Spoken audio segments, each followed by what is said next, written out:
शाम का वक्त था।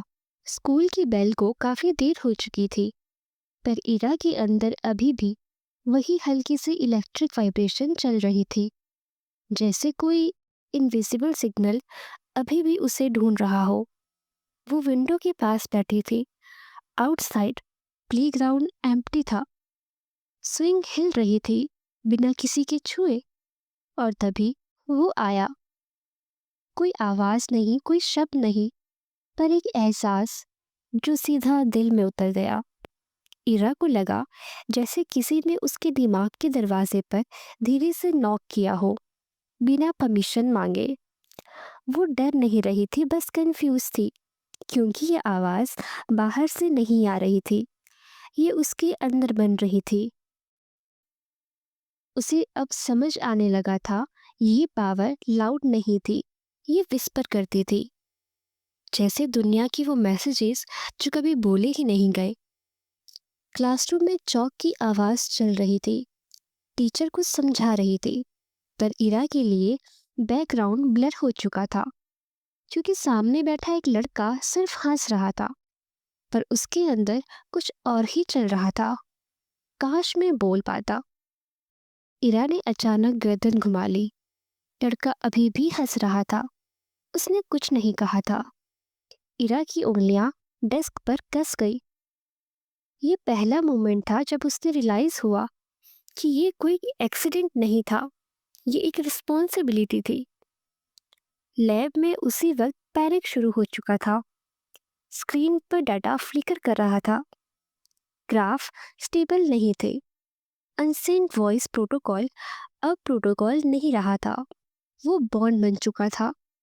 साइंटिस्ट को ये समझ आ गया था, डिवाइस से डाटा नहीं चुना, उसने पर्सन चुना, क्योंकि इनोसेंस को करप्ट करना मुश्किल होता है, और शायद सिस्टम को वही चाहिए था। इरा को अब हर आवाज सुनाई नहीं देती थी, सिर्फ वही जो अधूरी थी, यानी अनसेड।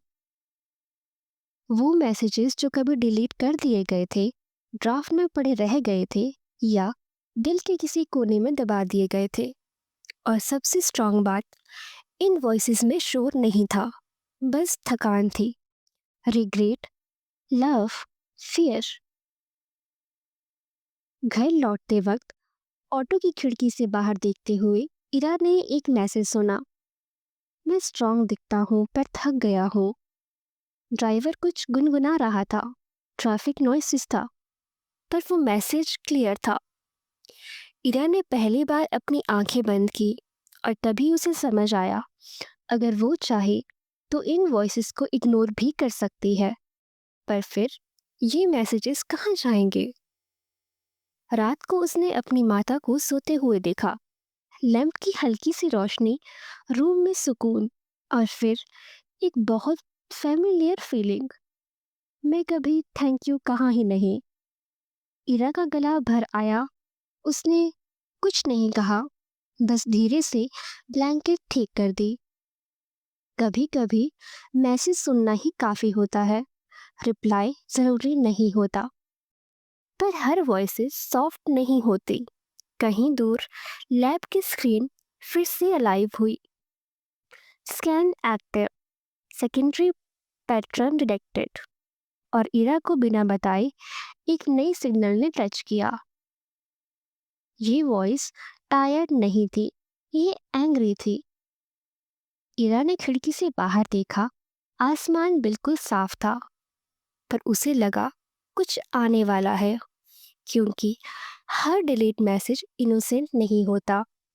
कुछ मैसेजेस डेंजरस भी होते हैं, और अब वो सब उसे सुनाई देने वाले थे।